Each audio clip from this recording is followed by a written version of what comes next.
wax ne tey jii raison bi tax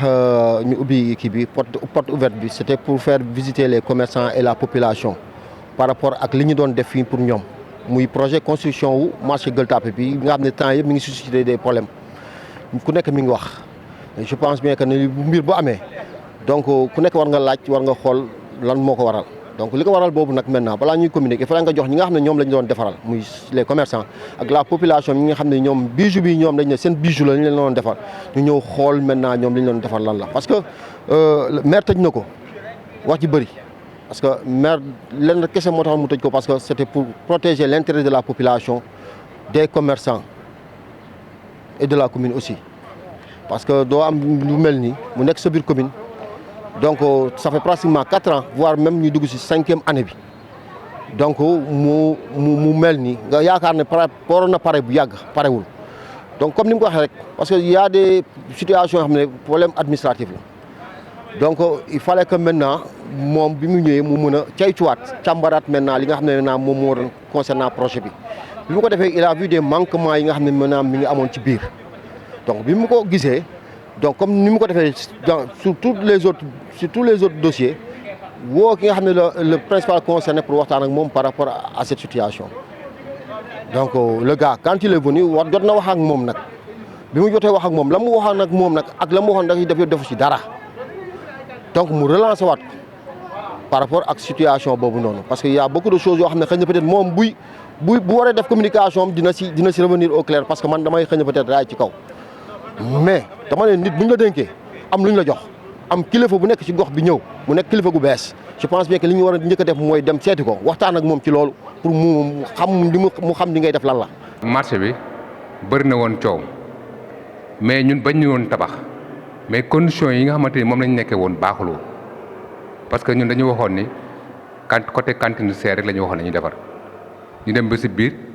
ñu tëj marché bi yëpp ko côté serre rek la woon. léegi man li nga xamante ni moom laa gis nii tabax bi tabax nañ ko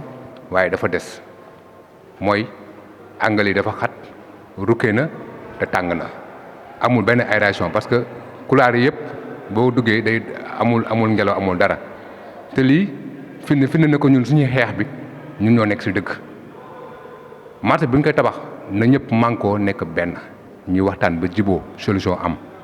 waaye bu fekkee ne instant bi dañoo tabax loo xamante ni vraiment ku nekk joxe sa abi kenn ku nekk boo xoolee da ngay joxe sa abi man lu ma gis vraiment moom marché bi des na quoi ni ñu ko defaree des na. mais moom bu demee ba jël initiative am ñëw di la woo pour ñëw toog wax ak yow xam li nekk ci biir lan la nga koy daw plus d'1 an nga koy daw ba mu toogee ba sonn mu dem ci nga xam ne mooy autorité administrative muy le préfet expliquer ko li nga xam ne naa moom boobu ba léegi loolu lay traité ak yow ak woo yim la woo message yim la envoyé yëpp mënoo ko ñëw répondre autorité administrative bi ne ko dama nga toog dinaa ko lijjanti autorité administrative nag ba mu nekk dinaa ko lijjanti moom mu jël responsabilité am ne day woo waa ji pour au moins ñoom ñaar ñu ñëw toog pour wax mais li mu lay wax nii jusqu'à présent le préfet mënul gis waa ji mënu ko ñëw wuy si donc maintenant nag bu fekkee da nga nekk si dëkk te ay kilifa yoo xam ne maintenant tey ji ñoo la jox loolu tey jii bu nga liggéey bu ñu la wooyee pour nga ñëw toog ñu wax ak yow si nga xam ne mooy situation bi nga am ak manquement yi am bëggoo ñëw toog ak ñoom dañuy jël seen responsabilité parce que nag kuy wax dëgg parce que fii xaalis bi ñu fiy def commerçant yi ñooy verser seen xaalis parce que prévente la ñuy def te alors que si biir contrat bi amul woon sax prévente pour vous dire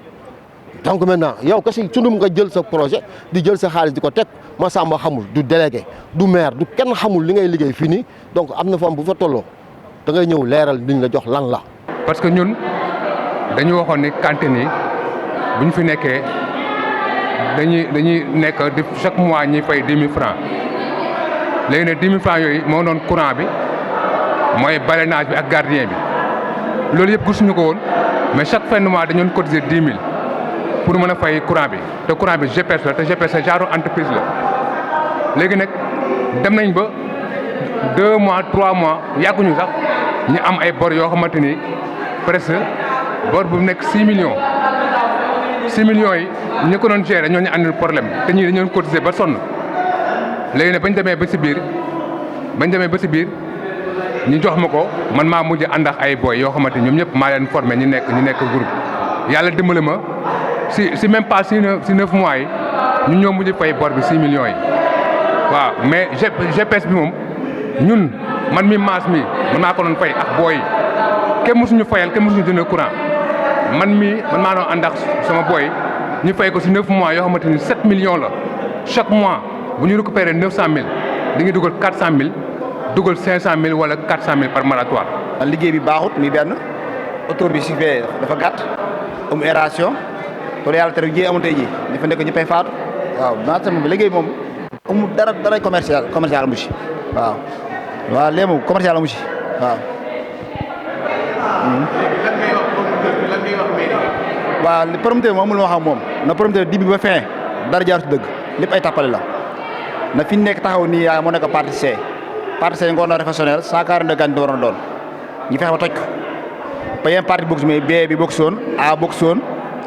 sàpp na box woon D box woon comme marché bi ba fin lépp ay tappale la dara nit su dëgg. déggoon naa coow li am yëpp ak maquette yi ñu doon won yëpp mais bi ma duggee tey dama jaaxle parce que liñ ñu doon won ak li ma gis ci marché bi c'est diamétralement opposé fii dañ ne marché lañ ko def mais ñun niñ ko gisee du sax marché du sax benn endroit boo xam ne nit mën na fi jaay ndax ku am tension wala ku am dara da ngay daanu ci biir lii comme prison daal. monsieur le maire ubbi na suñu bët ci marché bi ndax buñ ko xoolul woon duñu xam lii nu mu mel vraiment lii moom du marché leneen la mais du marché. donc ci leeral boobu nag loolu moo gën a yokk tax maire tëj ko mais jusqu'à présent moom nekk ci disposition wuy autorité yi ba tey fi laay xam ne mais le moment venu ba ñu waree jël dossier bi maire dina jël lam ci war a def mu def ko ci parce que tamit dañu fàtte ne maire dafa yor conseil municipal boobu ñoom ñooy délibéré parce que ce sont des conseils yoo xam ne bu leen maire présenté benn dossier ne leen lii ak lii moo fi am expliqué leen ñoom ñu xam donc ñoom dañooy toog maintenant xool lañ ci war a def lan la donc je pense bien que pour rappel le 3 novembre passé le conseil municipal bi réunir def délibération pour waxoon na kilifa gi na dem woo waa ji renégocier waat contrat bi ak moom mais jusqu'à présent ñoom si boppam déplacé wuñu le conseil yi may wax mooy yi ma la ne woon sànq rek déplacé wuñu dem seeti waa ji waxtaan ak moom ne ko dugal nga dem toog ak kilifa nga dem wax ak moom mais jusqu'à présent ñoom si seen bopp sax rendez-vous yi mu leen joxoon sax daf ko faussé donc pour wax la léegi est-ce que yow da nga toog koo xam ne tey jii dañ ko dénk tey jii sa population toog di xaar parce que 5 ans commerçant yi ngi toog si kaw canal bi nga xam ne góorut ñuy jaaykatu jën yi boo xoolee fi ñu toog lan la alentour marché bi boo xoolee li fa nekk lan la mais est-ce que da nga war a toog maintenant seetaan ñooñu ba kañ te ñu fal la dénk la donc bu ñu la dénkee nag am na fa bu fa toll nga jël sa responsabilité ci loolu moom mooy procédure bi nga xam ne moo dem na nag commerçant yi ñëw nañ fi macha allah ñëw visité si ña fa dugg ñëpp lañu génn wax ko leer na. marché bi nga xamante ne si nii ñëw naa tey visité ko coow li bari trop mais man sama xalaat ak li ma gis laay wax ak nekk sama li ma yëg marché bi rafet na. nit ñi nag dañoo bëri wax Sénégal lii suñ problème mooy ñun xaw ma dañoo xamul lu ñu bëgg xaw ma dañoo xamul lu baax gis nga fii koo fi doon may sax bu yàggee mu ni li nga may lu tax nga ma koy may te da nga doon def te yàlla tax marché bi dafa rafet dafa baax aw ma ci xaw ma sax promoteur bi xaw ma ñi fiy liggéey xaw ma leen mais dama wax dëgg rek te yàlla tax li ma visité nii moo gën téeméeri junni yoon marché yi ma gis ci Sénégal gi yëpp gisaguma marché bu mel ne moom. li ci des mooy nit ñi nag dañoo mën a wax ay day tàng day féex day lii fan moo tàngul yow ñu dëkk terrasse sax bu tàngoor bi ñëwee da ngay am problème sa biir kër nga naan ay day tàng nit ñi dañoo bëri wax marché bi dafa rafet dafa baax nit ñi dañu bëggul lu baax Sénégal damay wax suñu jëloon Sénégalais yëpp yóbbu leen Europe waxuma ay 50 ans mais 10 ans kese buñ ko fa defee waa Europe ñi demoon Europe ñooy bëgg a ñëwaat fii parce que ñun xamuñu lu baax dafa mel ni nit ñi dañoo soxor quoi lii nan nga koy gisee nekk fii di wax mën na tàng d'accord fépp ay tàng fee ñu nekk moo gën a tàng téeméer junni yoon ci cantine yi ñu ngi ci cantine yi te ñun ñëpp ñu ngi fay dund. bun ma wooyee ne ma waa ji tey dinañu indi plan yi pour xool marché bi ñun koy defee baax booba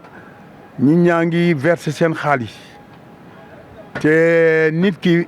boo xamulee li ngay verser sa xaalis ñoom xamuñu woon ni ñuy verser seen xaalis danañ indi benn brouillon benn esquisse si dessinateur yi esquisse dañuy wax boo xam ne genre brouillon la boo xam ne da nga koy esquisser wane ne fii cantine yi nañ fii def fële lii nañ fii def toilette yi nekk na fii non ñu esquisser leen benn plan ñoom ñu defe ne plan ba pare na fekk des na plan d'exécution plan bi nga xamee ne moom moo yore point final bi ba léegi génnuñu plan boobu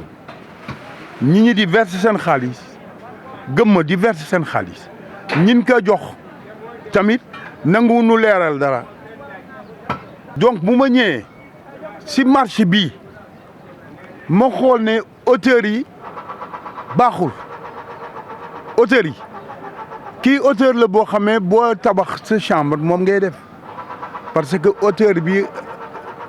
du auteur yi marché dafa am auteur yoo xam ne pour marché la église ak mosquée nit ñi léegi dañuy même am na y a des mosquées yoo xam ne tey bu ma fa ñëwoon damay naan neneen toj mosquée bi nu defaraat ko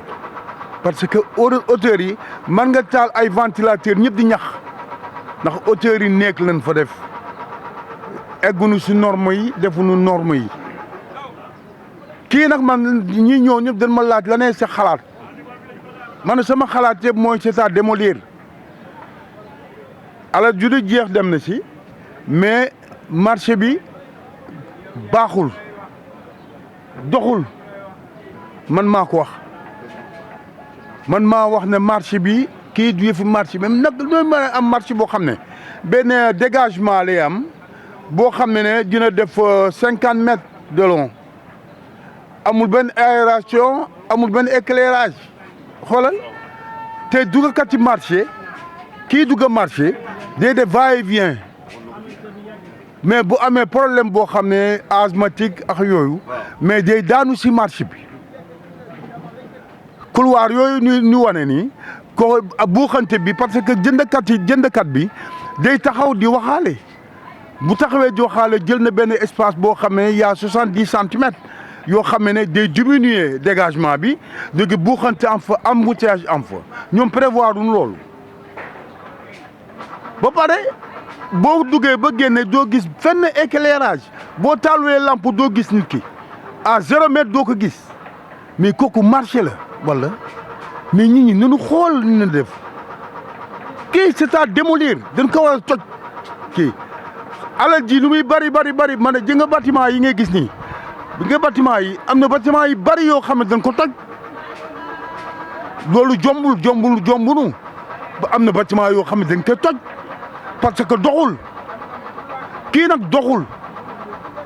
naka waa Gueule Tapée xam ne liñ leen tabaxal fii doxul man maa ko wax parce que j'ai fait 40 ans de bureau d'études liggéey naa marché Cotonou fu lu nekk liggéey naa ko lu ne liggéey naa ko ci marché yeex immobilier yëpp laa def kon xam naa auteurs yi xam naa normes yi gis naa mu def radier gis naa mu def sous-sol boo xamee ne kenn xamul sous-solu lan la radier bi di nga nab baa ngi jóg man amoon naa garab ci nab bi mais hauteur bi moom moo correspondre boobu hauteur bi guddoon kon man dinaa régler lii mais kii kenn mënu ko régler parce que kon boo ko defee vide sanitaire kooku ci fondation la boo defee vide sanitaire da ngay diminuer hauteur yi marché bi donc mënatul nekk moo tax ma ne hauteur bi c'est à démolir man maa ko wax koo leen woo mu ñëw c'est à démolir lenn na nu mën a def pour sauver suuf gi mooy toj mur yëpp cloisonnement yi boo ko tojee nga indi borom jaaykatu jën yi nga indi jaaykatu yàpp yi ñoom ñëpp nu nekk ci plein air bi mais boo ko tëjee def ko ay cantine manul ne kii kay jaay sax moo jëkk a xam ci cantine am ndax dina fa def 2 heures 3 heures de temps donc moo wax na moom après nga visité ba pare soog a génne ñii ñëpp c'est des techniciens ki sama doom la ñun ñëpp ñu ngi juddoo si béton armé ñun ñoo tabax jumaa ji